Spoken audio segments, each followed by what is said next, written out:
Broadcasting from the Business RadioX studio in Orlando, Florida, it's time for Regions Business Radio Orlando. Regions Business Radio Orlando is presented by Regions Bank. Brave the beginning. Member FDIC. Welcome to Regions Business Radio Orlando, presented by Regions Bank, member FDIC, and an equal housing lender. I'm your host, Scott Wall, and I'm a commercial banking leader with Regions Bank here in our Central Florida market. We are broadcasting live from the Business RadioX studio inside the Marriott Hotel in downtown Orlando, Florida. And my guest today is Dr. George Haggerty, who is the president of Beacon College, which is located right up the road in downtown Leesburg, Florida. Welcome to the podcast, Dr. Haggerty. Thank you very much. It's a pleasure to be here, and thanks to Regions Bank as well, Scott. Well, George, let's start. Your background within education and educational innovation is amazing. And I'd like to start, if I could, factually, since the age of 19, you are legally blind. Is that correct? That's correct. And can you talk a little bit about that and just about your background and your experience as we set up our time today to talk about mostly Beacon?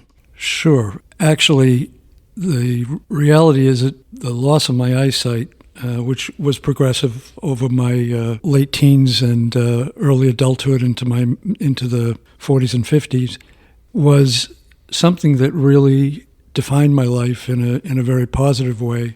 As a high school student and even in my first year of college, I was a fairly undisciplined, let's call lazy student. And when the eye issue came along, I can recall this minister that they had sent to see me in high school, and he said, "George, I only have one question. It's the most important question. What are you going to do with your life? What are you going to do with your life?" Now, at the time he said that, I kind of resented that as a teenager. But when I got the eye disease, that came back to me. And I determined that if they give me a second chance in the undergraduate level, I would be as good an academic as I could. And so my sophomore, junior, and senior year at the undergraduate level was extremely positive. And then the later years when I went on to graduate school, I absolutely used the disadvantage people saw in me as an advantage. That started me on a course of, I was always interested in finance and government, but also in issues of disability. And so that was the focus of my graduate studies, and I was sent on to a postdoctoral fellowship in Washington, D.C., and I worked for what was then called the Bureau of Education for the Handicapped, and I was working on the first federal civil rights legislation, the regulations for the first civil rights legislation, called the Education for All Handicapped Children Act, Public Law 94-142. So I was on the regulatory team. It was really interesting to me. So that was 78 and 79 when we were writing the regs. It was really interesting to me that we understood what a learning disability was. That had been really defined since 1962 with a group of parents and a researcher named Dr. Samuel Kirk. But we didn't know what ADHD was, and we did not really fully understand autistic spectrum disorder. We didn't even understand it was a spectrum. So if you really take a look at it, that was 42, 43 years ago, and the kind of work that we've done, the kind of research, the advances that we've made in our knowledge of these issues is really dramatic. We're going to get into it with regard to your time at Beacon, and as I'm hearing you, it makes sense that you are at Beacon College with that background. And I do want to tell our listeners, George, you were, correct me if I'm wrong, you were president of Franklin Pierce University for, almost 15 years. That's correct. 05 to 09. Yes. You did a bunch of work overseas. I have you as the chair of the National Association of Colleges and Universities. And I think you were chairing a large athletic. Was it D2? The D2 NCAA, yeah. Such incredible experiences along the way. I know there's a lot more stories for our 30 minutes today. Let me start now, if I can, with Beacon College. That's where you're currently the president. How was Beacon founded? What is Beacon? And we're going to go through a number of topics about Beacon today, but maybe start with the founding of the college. Sure. So a group of, I would say, visionary and probably desperate parents. I have only met several of them later on, and a educator named Marsha Glines came together, and they founded Beacon College in 1989 because these parents realized that their sons, they were mostly sons, but let's say sons and daughters, could go and succeed in an undergraduate environment, but that the schools that they were going to just weren't adapting to their unique needs. And so I don't know anybody who would have thought of founding a private college in 1989 because it was pretty tough sledding for most institutions, public and private. But they did. They had a focus on a singular mission, that this was an institution that was going to be devoted to the undergraduate preparation of students with learning and attention issues. And in 1989, they, depending on which part of the law you want to hear, listen to, they either had 17 or 32 students for that first year. By the time the school moved on and got its full accreditation from the Southern Association of Colleges and Schools in 2003, the institution remained at about 75 students, no more than 75 students. After accreditation, the board really wanted to take a new focus, a new vision, and they worked hard on adding some majors beyond human services, business, information technology, and the like. And when I came in 2013, the school was had 187 students. But I looked at it, we were coming from overseas because my wife Oksana and I lived in Greece, in Italy, and in Ukraine, and spent quite a bit of time in Southeast Asia and Vietnam as well over a 5-year period, but it was time to come home. Our son was going to high school, and so we really wanted to be back here in the United States. And when I took a look at Beacon, I was really blown away by the numbers. And the board asked me, do you think you can grow the institution to 250? And I said, well, if these numbers are real, and I'll know within 6 months, then you grow it to 1,000 or 1,500, but that's not the right number. The right number for our profile of learners who have learning and attention issues is 450 to 500. And I told them it was going to take 10 years. We did it in 8. We're now over 500, which really is the maximum that I would like to go at this point. And our students come from 32 other states and 8 foreign countries. Less than 30% of our students come from Florida. And the funny thing is, I guess you're not a prophet in your own land. There's still not a great knowledge of Beacon College, which is part on us in Central Florida. And most of our students who come from Florida come from Miami, Tampa, and Jacksonville. Did you know when you were overseas, George, did Beacon find you, or did you find them with regard to the leadership role? I have no idea how this worked, but I was looking at some presidencies, not at Beacon, and I was in Ukraine, and somehow Beacon's counsel for the search called me, found me in Ukraine, which is that took a lot because we lived in eastern Ukraine, which now is under Russian control. But we lived in eastern Ukraine, and I was really shocked. And I told them I hadn't heard of the institution. The person told me what this was all about, and my wife and I chatted that night, and we put it on the list. And all the other institutions that I was looking at were private regional universities, which has really been my wheelhouse as my career has developed. I'm presuming that you made a comment about the late 70s and all the work that was happening, research and innovation around neurodivergent issues for folks, right? Children, adults. A lot of work must have been done since then in 1989 when Beacon College was started. There is a reality, though. Most of the research that's been done, certainly over the last 20 years, has not been with respect to learning and attention issues, LD, ADHD, autistic spectrum disorder, and instructing those students. It's not been at the higher ed level. So most of what we take in research for the kind of program that we develop, and I can talk a little bit about what they call the secret sauce, which I'm not sure is so secret, but a lot of what we work on comes from research on secondary education students, primarily on late secondary school juniors and seniors.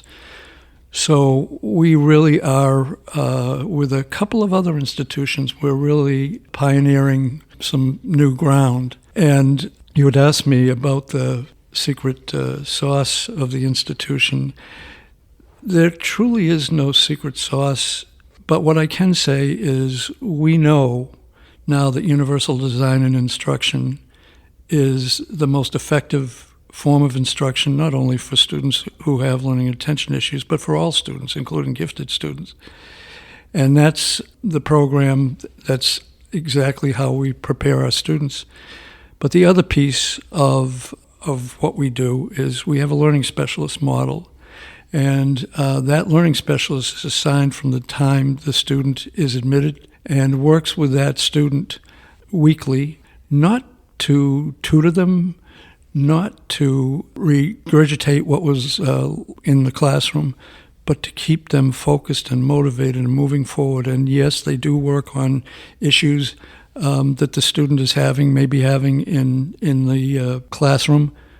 But the truth of the matter is it's not a traditional tutor system. And we have learning specialists who serve the students during the freshman year, then another group of learning specialists who work with students during the sophomore year, and then finally learning specialists who work with students junior and senior year.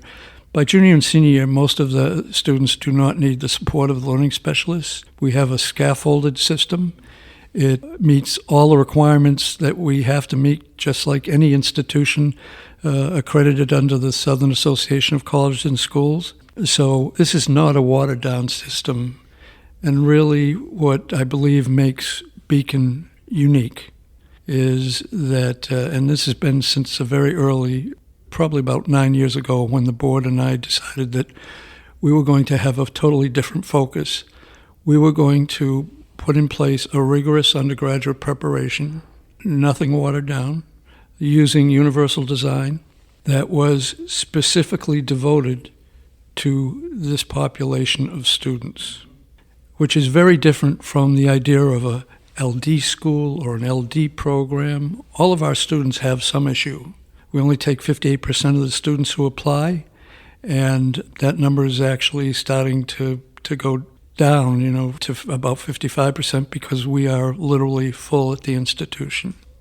The other piece that I want to say is that, and part of this is my own life experiences, don't ever tell these students what they can't do. And we are constantly pushing boundaries.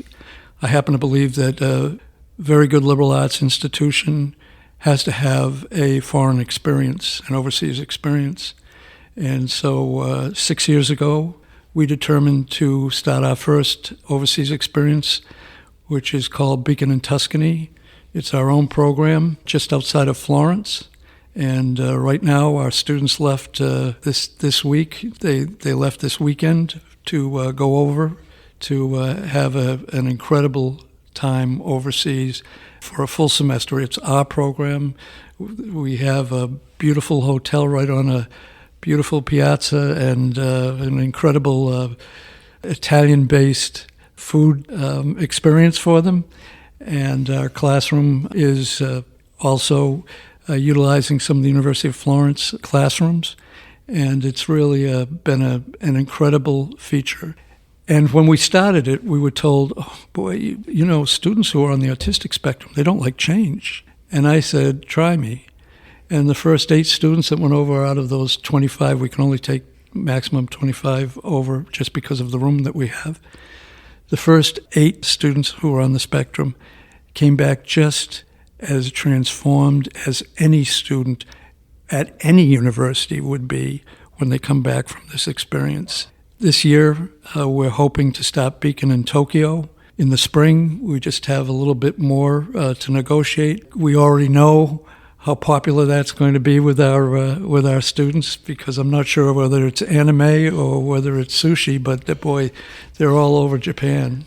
George, you mentioned universal design has maybe the protocol on the education. What is that?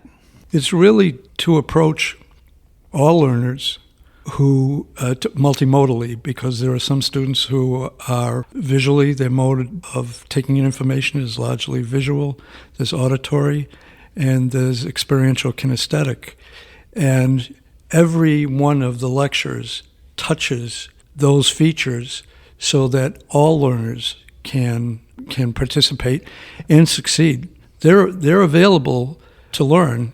We just need to make sure that we can successfully complete the teaching learning process. And so that's really what universal design is.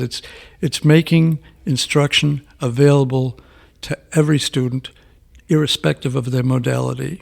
I come from the old days where we thought that LD students could not learn. They had different needs than ADHD students and certainly students on the autistic spectrum. But the truth of the matter is, yes, they do have different interventions that are needed, but they can all learn in the same classroom if, in fact, you use universal design and if you have that support system that our learning specialists provide, because they keep them moving forward in their experience. Just as important, I presume, in the classroom is what happens outside the classroom at Beacon. And maybe you could speak a little bit about that dynamic in and around the campus for your student cohort. Sure. For many students who have learning and attention issues, they may not have had the best high school experience. No matter how hard school districts and even some private schools work at it, sometimes they just don't have a great handle on all the needs and the modes of learning for these students. And part of what they, I think, miss is the executive functioning issues that some of these students have. Certainly attention, support of time management. These are the kind of issues that get in the way of students' impulse control. They get in the way of students not only learning, but they get in the way of their social interactions. So part of what we do is look at the student holistically, and not just that's not just a buzzword to us. We do work with each student holistically, each student. And so we're not only concerned about the student's ability to succeed in the classroom, but we also want them to what we call live an abundant life, and that includes the ability to work with others, to collaborate with others, to make a difference in any organization that you're part of or any group that you're part of. And so most of what we do outside of the classroom, which is reinforced in the classroom, is really work on the social dynamics that these students need to develop. And I will tell you, the change is rather dramatic. In most of our students, you see them come in as a freshman, and by the time they're juniors, and most of the time, but by the time they're sophomores, you see enormous self-confidence, because these students do come in because of what happened to them their prior history. They do come in with very low self-esteem, very low self-confidence that they can actually succeed, not only in college, but to succeed in education. And we turn that around within the first year. We've talked about, I've seen it on the website, which is robust, by the way, is the Beacon Promise. Take a moment and tell our listeners what that stands for. Well, the Beacon Promise is that we will, once a student is accepted, we will work not only to prepare them academically in a rigorous undergraduate program, but also that we will prepare them for a life abundant, which includes worthy work, which includes participation in society at the fullest level, which is also maintaining strong relationships with family and a cohort of friends who can support you and that you can support. So the Beacon Promise is to take students who may or may not be in great shape in their freshman year and to try to get them by their senior year to individuals who are ready to enter the working world and what we call emerging adulthood. I think I saw somewhere you had a fairly high placement for your senior class, and maybe it was 83. Did I see that right? That's pretty good. Yeah, no. Last year it was 83.5%, and that number, it would be a proud number for I believe any liberal arts institution. But we do really work hard and keep improving our system for career and professional development. So that 83.5 includes not only students who go on to what we call worthy work, worthy of a college degree, but also 15% of our students go on to graduate study. And the important thing to know is that most of these students and their families were told that these students would not go to college, or that at best they could get an associate's degree. So we're proud that we can make that number, whether they're on to their first job, their first career, or whether they're going on to a competitive graduate school. Maybe just a comment. I got to think that your team of instructors and staff, that's got to be a pretty impressive group to get in the trenches with these students and really come at it from a different angle, maybe from other schools. They are. There are certain accreditation standards that we have to meet, just like everybody else, not only in the state, but in the country with the various regional accreditors. But we have to look for something different. So we need, let's say, history. We need a history professor who is highly capable in their field, that is very good at teaching, but they also need to have a passion for serving students who learn differently. Sure. And that passion is absolutely required for our community to work and to succeed. I will say this, everybody at the institution knows why we're there, and everybody is devoted to that. I've interviewed every single person for the last 8.5 years who's come to Beacon, because I want to know two things. Number one, can they be passionate about our students? And if they don't know enough about our students, are they willing to learn? And the second thing is, will they be a good colleague? Will they have the students back and have their colleagues back when things get difficult? And sometimes they do get difficult. Many of our students have not had a tremendous exposure to success or to large-scale friendships. Now, that's not all of them, but there is a number. And you really need to have a passion for working with students with learning and attention issues, because we want, at the very end, to all be celebrating that this student did exceedingly well. But there's a long road to it. And if you don't have enough talent in the ability to instruct these students or enough passion to serve these students, then it becomes problematic. And we have been, certainly for the 10 years that I've been at Beacon, we've been in a talent search, a constant talent search, because these individuals, faculty and staff, professional staff and support staff, are few and far between. Believe me, we've gone everywhere to try to recruit individuals who we think meet our standards, and it's a difficult task. Many people say, why don't you expand? Why don't you go and run a program? Because we do run pre-college programs on our campus and beyond virtually. Why don't you expand it to the West Coast, where they really need something like this? I basically tell them the truth. There's not enough talent right now. Just a couple more questions, George, as we come to a close. But what's your long-term vision for the school? Well, the Board of Trustees has just left a retreat, and they have two directions to go in. And one is to expand the college a little bit more in Leesburg, and the other one is to widen our footprint.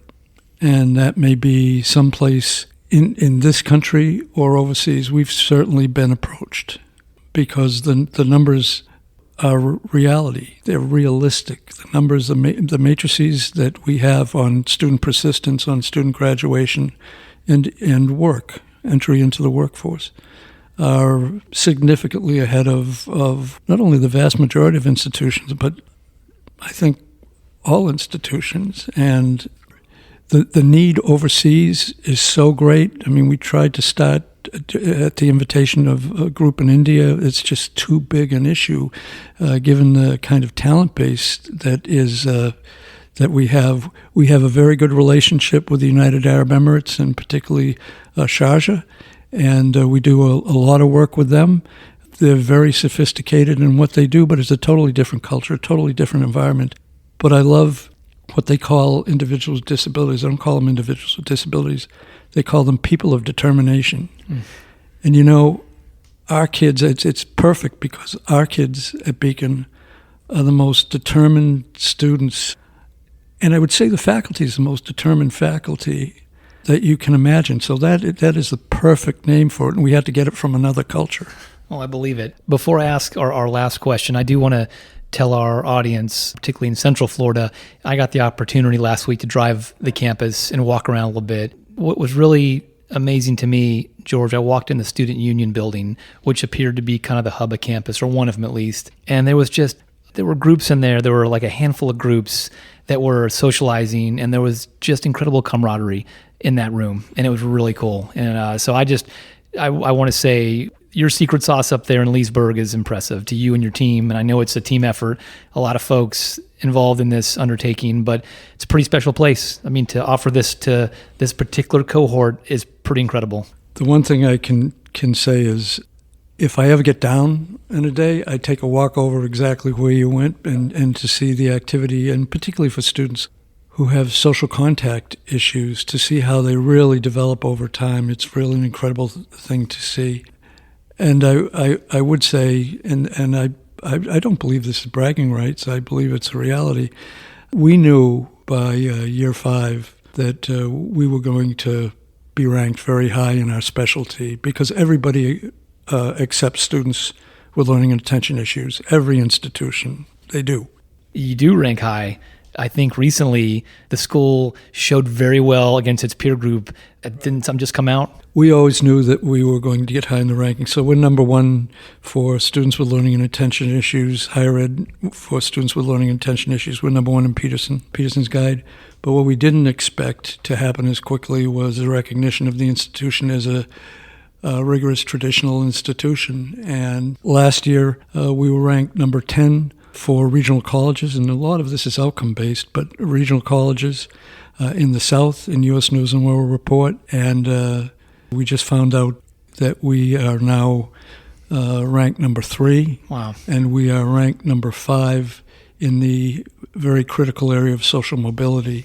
So that has a lot to say for the institution. Certainly they can be bragging rights, but the reality is we refuse to be self-satisfied. We just try to keep improving and to have those outcomes better and better with each year. So what we want in the end is to have the Beacon experience to be the model experience for any undergraduate, not just an undergraduate learning and attention issues. It's really impressive, George. Thank you for the work you guys are doing out there. It really is incredible. And my last question, with your credentialed and incredible career in education and travels, what's a lesson you've learned along the journey that you might want to impart today that's helped you along the way?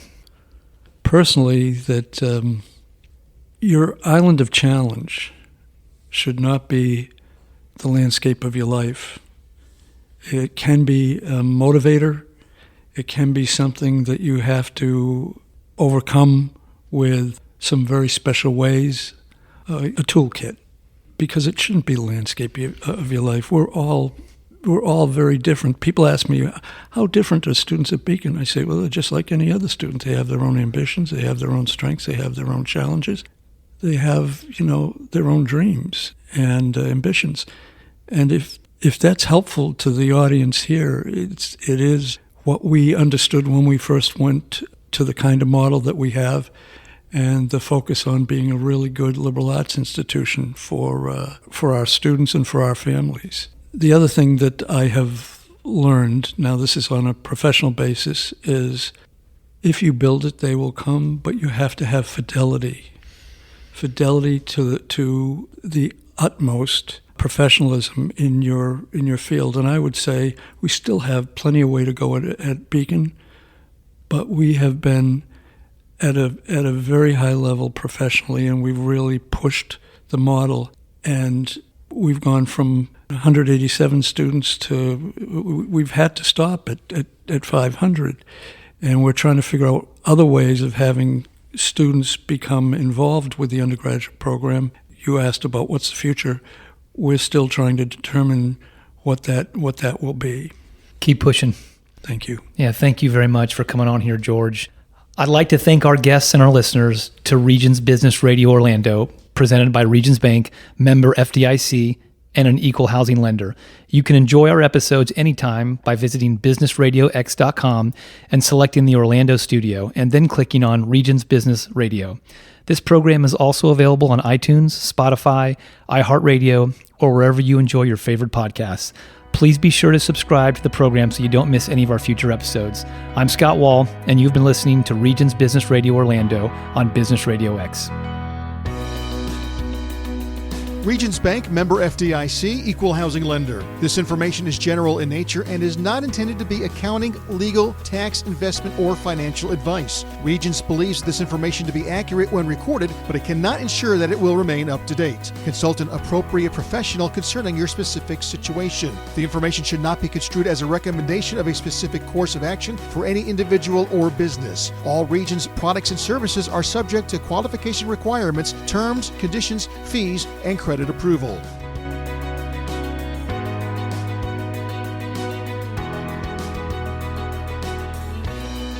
Regions reminds its customers that they should be vigilant about fraud and security, and that they are responsible for taking action to protect their computer systems. Fraud prevention requires a continuous review of your policies and practices as the threat evolves daily. There is no guarantee that all fraudulent transactions will be prevented or that related financial losses will not occur.